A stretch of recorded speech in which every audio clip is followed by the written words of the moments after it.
This week is Parshas Behaaloscha, and it's such a loaded parsha that I actually told one of my torch colleagues that had I needed to do 10 different podcast episodes on the parsha, I feel like I would find enough to talk about. This is such a loaded parsha. As it were, our subject today comes from the very beginning of the parsha, and the parsha begins with the Menorah. And we've seen the Menorah a few times already. It's made out of gold. It's hewn out of a single block of gold. It's very intricately embellished with cups and flowers and buttons. It has 7 stems, 3 on either side of the central one. And it's placed opposite the table on the southern side of the sanctuary, and the Kohen lights it each night. And the parsha tells us how the lights are oriented. The sits on either side are directed towards the middle central one. Hashem spoke to Moses saying, "Speak to Aaron and say to him, when you kindle the menorah, towards the face of the menorah shall the 7 lights be cast." And Aaron indeed did so, and it describes to us in verse 4, the workmanship of the menorah, hammered out of gold, from its base to its flower, it's hammered out, according to the vision that Hashem showed Moshe. I want to focus on a fascinating Rashi. This is the first one on the parsha. And as we mentioned last week's parsha ends with the 12 days of inauguration tributes. Each one of the heads of the tribes, of the princes of the tribes, brings a silver bowl and a silver basin and a gold ladle and 21 different animal sacrifices. But Aaron and his tribe, the tribe of Levi, they were absent from that. And Rashi tells us, quoting a midrash, that Aaron was sad that he had no part in that inauguration tribute of the princes.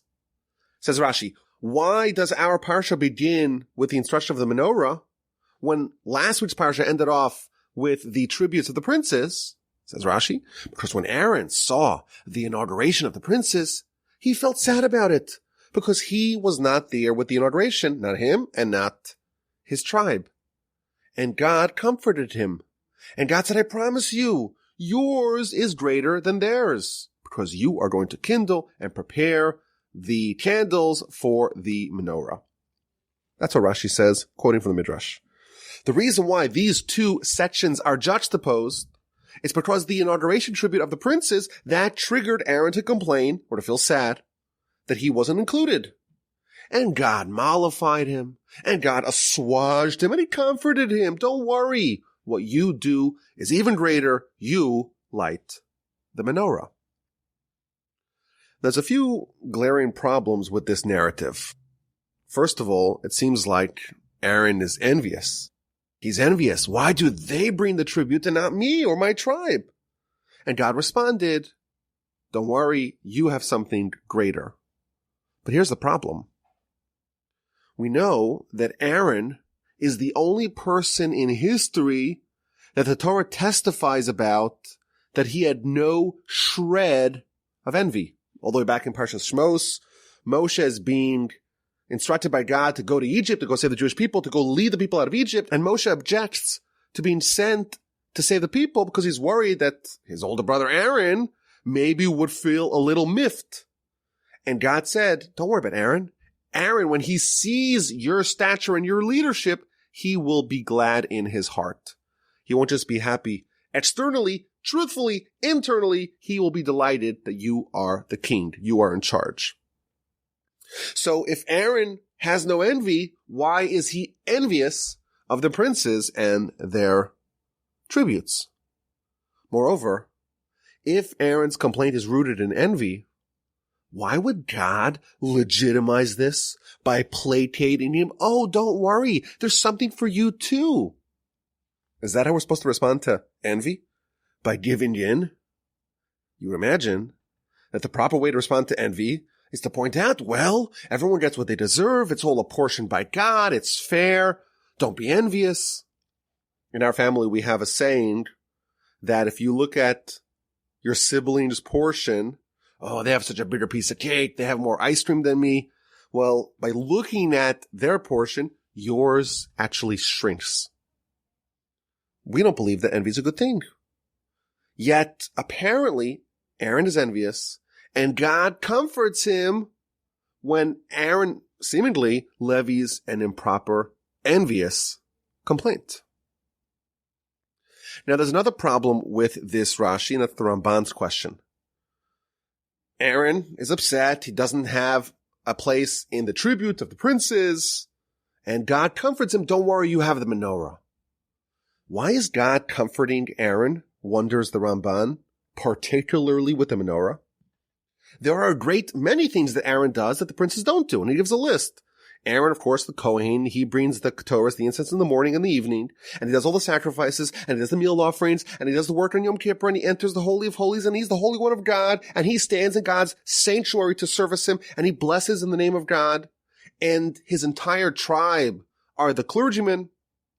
Why, particularly, is the menorah being highlighted? When you look at the Ramban, he persists with a battery of questions on how Rashi understands this midrash. And he proposes a novel interpretation, and we mentioned this in the rebroadcast podcast. He says that this midrash that Rashi quotes, it's not referring to the lighting of the menorah, so to speak, that was done on a daily, regular basis in the temple and in the tabernacle, but it's referring to the second inauguration of the temple, namely the Hanukkah miracle, when the temple was rededicated by the Hasmoneans, the Kohanic family, descendants of Aaron, more than 1,000 years after Aaron passed. And that's what God is comforting Aaron with. You did not have a place, did not have a portion in this inauguration. Don't worry, I'm going to give your descendants a portion in the next inauguration when the temple is rededicated after it was defiled by the Greeks. I want to suggest a new approach. For understanding this midrash and the back and forth, the dialogue between Aaron's sadness and God's comfort. And maybe that would help resolve the questions on Rashi, and we wouldn't need to resort to the creativity of the Ramban. Now, again, I want to make this clear. I'm not arguing the Ramban. This is fair game. Whenever there's a midrash, Rashi offers one interpretation, the Ramban offers another interpretation. We could offer our own interpretation. That's okay. But I think this would also be a way of understanding Rashi himself. Maybe this is what Rashi is referring to. So first of all, Aaron's complaint was definitely not rooted in envy. He is the only person about whom the Torah testifies that he is glad in his heart for the greatness given to others. He had no shred, no scintilla of bad feeling that his younger brother Moshe will get all the glory and not him.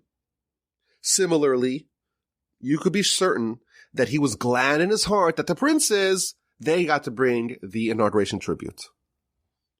What saddened Aaron is that the Almighty chose to withhold from him and his tribe the opportunity to contribute. Aaron was someone that was always aspiring for spiritual opportunities. And we all want to have a role to play. We all want to have something to contribute. And Aaron is no different. It's not envy to want to do something positive. Or at a minimum, maybe it is envy, but it's the good kind of envy. And there's a famous idiom in the Talmud, kinas so from tarba chachma, the envy of scribes, of scholars will increase wisdom. That's a good kind of envy. So Aaron wants to do something positive, to contribute to the national effort of the inauguration. It's not envy. It's a good desire. And what's God's response? He tells him, yours is better than theirs. Yours is greater than theirs. The responsibility that I accorded for you is greater than what I gave to the princes, because you prepare and kindle the menorah. Why is kindling the menorah greater than bringing the tribute for the inauguration?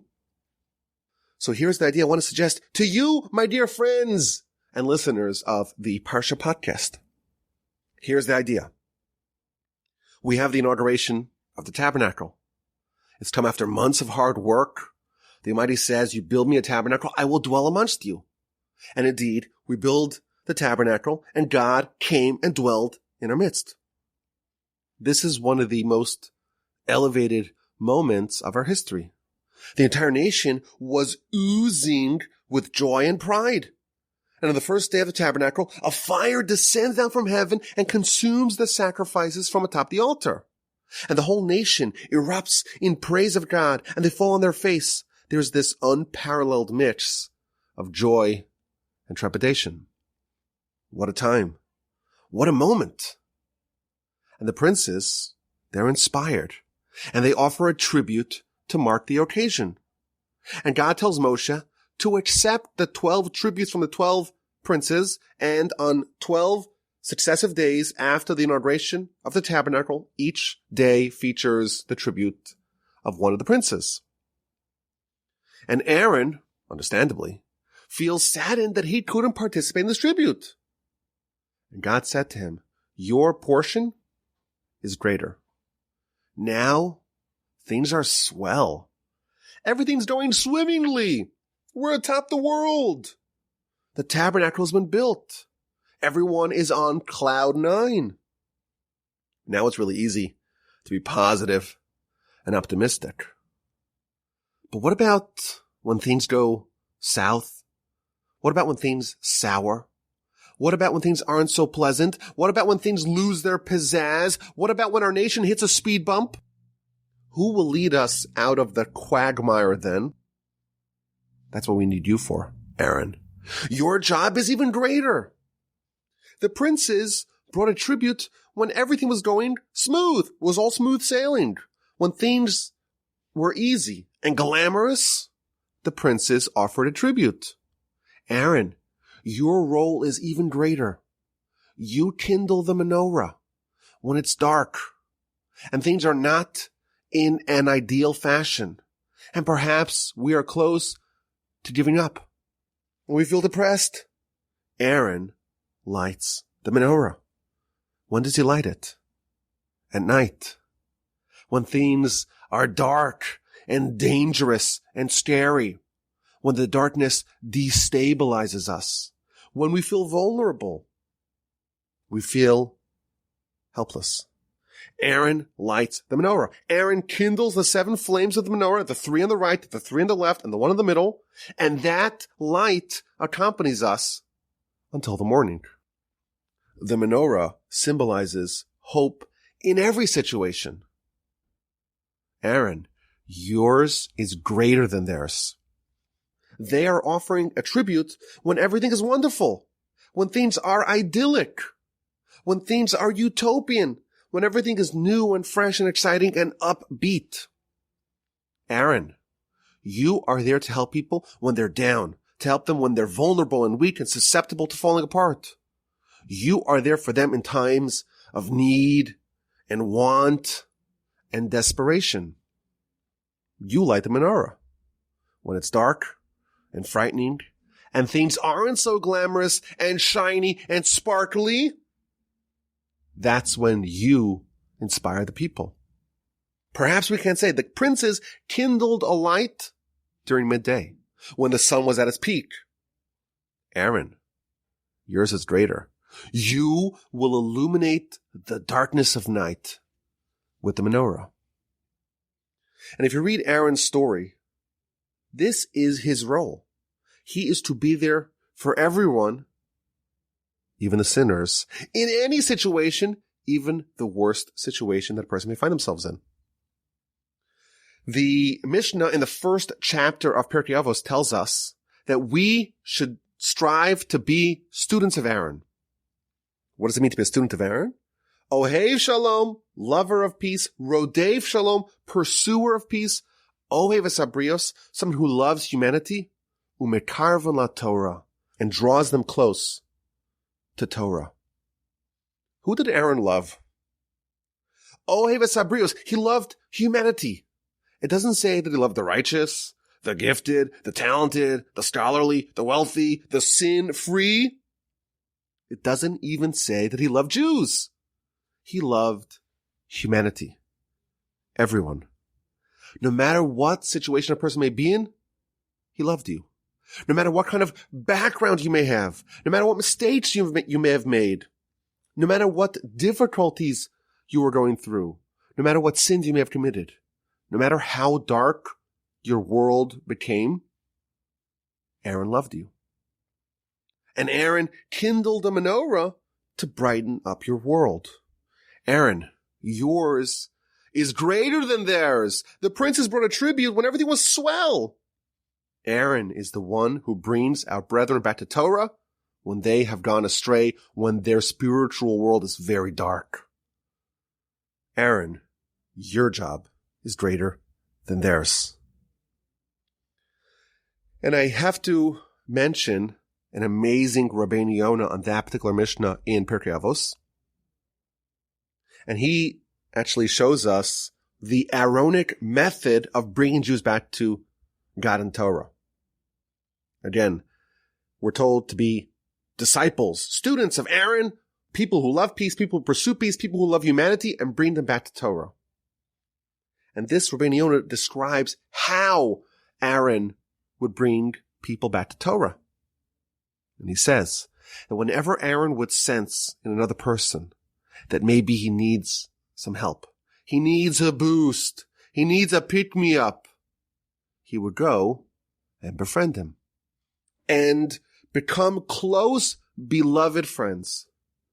And this person, this sinner, would say to himself, oh no, if Aaron knew what I'm actually doing in secret, if he knew what's happening in my heart, he would never want to be my friend. But he's such good friends with me because he thinks I'm so righteous. And he thinks I only do mitzvos. But if he knew how bad I really was, he'd alienate me. Let me make sure that I mend my ways. And the person would do tshuva, the person would repent.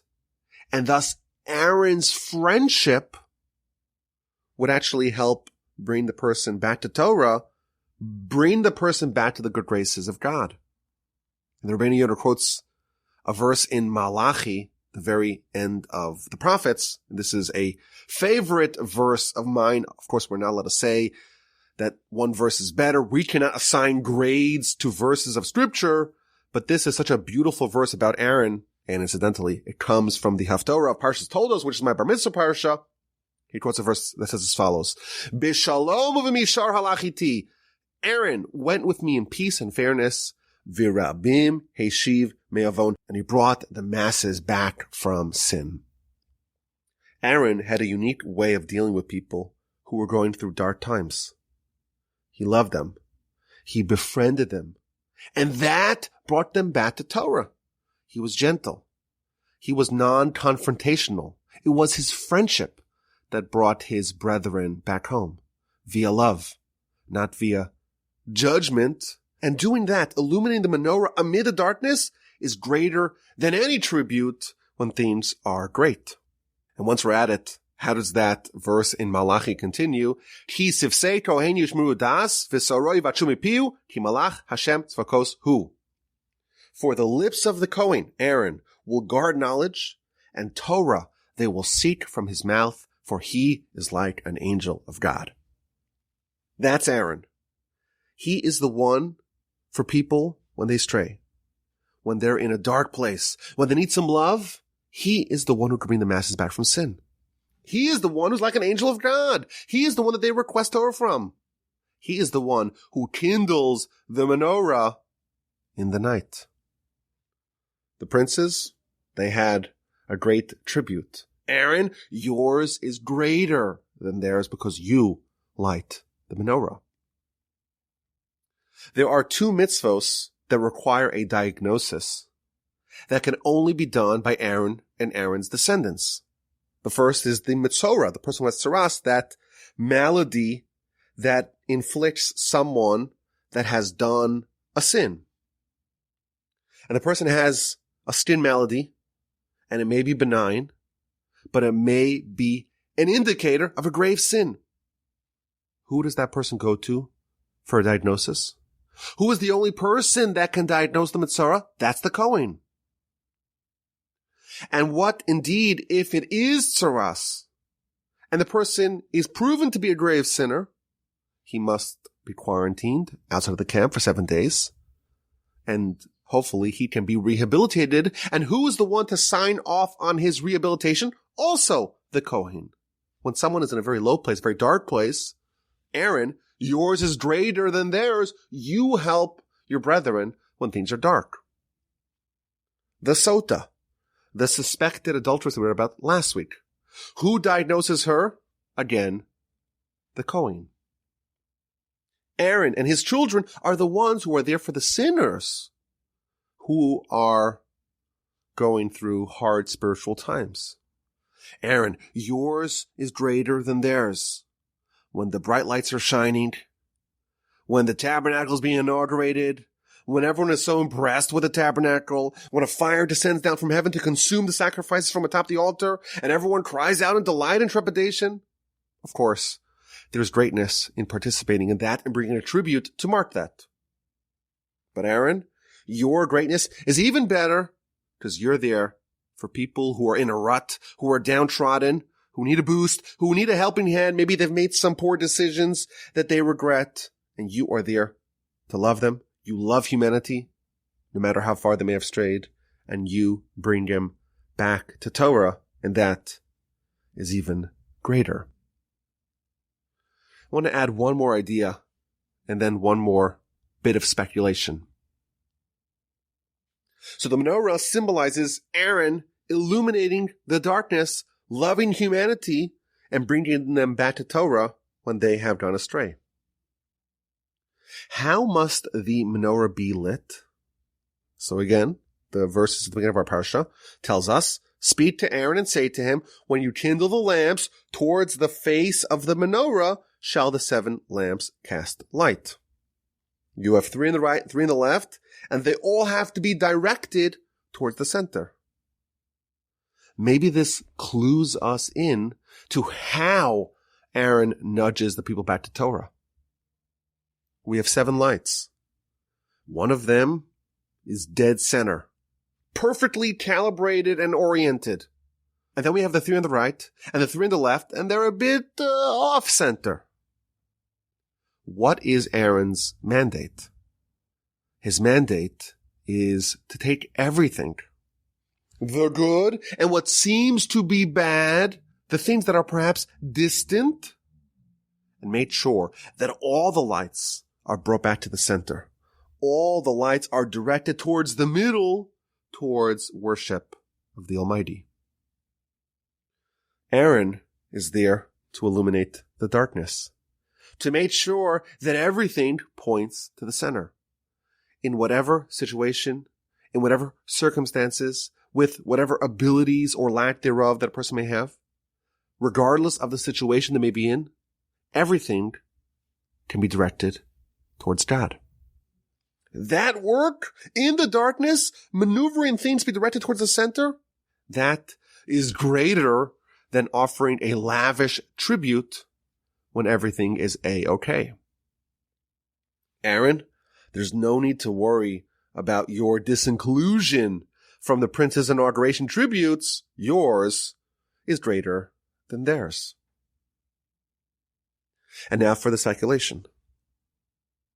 You know, the skeptic can ask, hey, Wolby, this is a nice idea. Great. Lighting the menorah, illuminating the darkness is greater than the tribute. But why can't Aaron do both? Why can't you have your cake and eat it too? Let him offer the tribute and do the menorah. Why can't he have both? So here is my speculation. Perhaps we can say that had Aaron got a taste of the bright lights, perhaps he would have been incapacitated from doing the dirty work that was needed later. It's almost like a child actor. It creates a certain imbalance for the rest of their lives. Or someone whose first initiative succeeds wildly, that person, unfortunately, earns a skewed perspective of what things really are like that will hamper them in the future. So perhaps God is comforting Aaron. You have the menorah. That's what you do have. And by design, you don't have the glamorous tribute. And that combination is greater than theirs. If we want to be like Aaron, if we want to have the ability to do the work of Aaron, to be the students of Aaron, to love peace, pursue peace, love humanity, and draw them close to Torah, we are going to have to forfeit a little bit of the glamour to be able to achieve that. And perhaps this is what Rashi is referring to. And this is why specifically the menorah is the comfort, because specifically the menorah highlights what Aaron's role is on a big picture and why what he does is greater than what the princes brought on the inauguration ceremony. I feel like this idea has a lot of lessons. When things are going well, it's kind of easy to want to help, to bring the tribute. But it's even greater to become a beacon, a menorah in the darkness. Helping others, no matter who, wherever they may be, however far they may have strayed, when they're down, no matter how far, that is the admirable quality of Aaron. He lit the menorah in the darkness. Doesn't get the same publicity or recognition of other pursuits. And indeed, we could speculate that reveling in the limelight makes you less capable of doing that. But this is why Aaron is so great. He loves humanity. He loves them and doesn't judge them. And the changes that they make, it happens on their own. It's not compelled from outside. You think about them in a very positive light. How to take even the things that appear to be bad or distant, like the peripheral candles of the menorah, and try to direct them back to the center. And that, indeed, is the best way to bring Jews back to the Almighty and back to Torah. Okay, let's get to this week's A and Q, answers and questions. Well, if this is the first time you're listening to the Parsha podcast, first of all, welcome. It's great to have you. We hope you enjoy. My email address is rabbiwolbe@gmail.com for any questions, comments, or feedback. We have a section of the Parsha podcast each week called A and Q, answers and questions, which is the exact opposite of questions and answers. Questions and answers, the audience peppers the presenter with questions. And the presenter can maybe answer them or maybe not answer them, but that is the way the flow happens. In answers and questions, it's the opposite. It's the presenter that presents the questions to the audience, and the audience has to think about it and hopefully come up with an answer or 2 or 10 and share them with the presenter. So that's what we do on the Parsha podcast. And this week's question comes from a later section of our Parsha that talks about the silver trumpets. This is chapter 10 of our Parsha of the book of Numbers. God tells Moshe, make for yourself silver trumpets. And that's going to be used to beckon the people, to beckon the leaders, to indicate decampment. This is the way you communicate with a very large camp. Now, interestingly, it is one of the 3 things that are hewn from a single block. You start off with a big hunk of silver and you hammer and carve out the trumpet. You cannot create the parts separately and weld them together. And I said there are 3 things, to my knowledge, that are made, hewn out of, hammered out of a single block. You have the menorah, the beginning of our parsha. You must start off with a big block of gold and then chip away, and what's left is the menorah. And we have the kaporos, the cover of the ark, upon which we have the 2 cherubs, and that too cannot be welded together. It has to be hewn from a single piece. And we have the silver trumpets that Moshe makes in our parsha. Isn't that interesting? We have these 3 vessels or 2 parts of the tabernacle and 1, the paraphernalia, the trumpets of Moshe, that must be hewn from a single piece. Other vessels, other things that are made, can be perhaps welded together, but these 3 must be hewn from a single block of gold or silver. And the question is why? Why specifically these 3 things? The menorah, the kaporos, the cover of the altar that has the cherubs and the silver trumpets. Why these 3 things must be hammered out of a single piece of metal.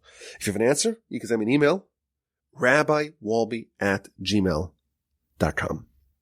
Okay, last week we asked a question about the blessings of the Kohanim. It's the one blessing that we mentioned that the actual text of the blessing is in the Torah. And you cannot tamper with it. You cannot improvise. You cannot ad-lib. It's rigid. You gotta say these words and no others. If you go to shul, in Israel they do this every day. In the diaspora, most places do it only in the festivals. And the Kohanim go up and they make this blessing. They say the identical words that are featured in the book of Numbers. And there's no room to ad-lib. And the question is, why not? Why don't we let them improvise a little bit? Wouldn't that be a little bit more personal, a little bit more meaningful? Why are they like reading a script? It seems very stilted. So, of course, the incomparable Parsha Podcast family sent in a bevy of wonderful responses. I want to share one idea. These Kohanim are not giving their own blessing. In fact, the verse actually says clearly that they are just being the funnel, the conduit to place the name of God in the people. So we could say perhaps that this is a blessing that comes down from above. You know, one of the motifs that we've talked about in the past is the idea of the two spiritual directions. We have the angels going up the ladder in Jacob's dream, and with the angels going down the ladder in Jacob's dream. We talked about the difference between Moshe and Aaron, or the difference of prayer. Prayer is taking our hopes and our yearnings and our aspirations and elevating that like a sacrifice. Torah is the opposite. It's taking the heavenly Torah and bringing it down. Perhaps we can say that when someone's taking something down from heaven on high, we must not add any of our own embellishments. That is anathema because we are tampering with the gift of God. Similar to Torah, we must take every care to not corrupt what God gave us. That's almost like the national mission of the Jewish people to preserve, protect, and defend and perpetuate the Torah from Sinai to present day. That's when things come down from heaven on high. When we pray, we're petitioning God, we're sending up our sentiments and hopes and desires, then it's okay and maybe even desirable to go off script and to ad-lib and to be as raw and as real and as personal as possible. But we are in big trouble if we play around with what comes down from above. That's the perspective. Hope you enjoy it. I thank you for listening. Have an amazing rest of your day, a fabulous rest of your week, a wonderful and fantastic and peaceful and serene and tranquil Shabbos. And please God, with the help of the Almighty, we will speak again next week.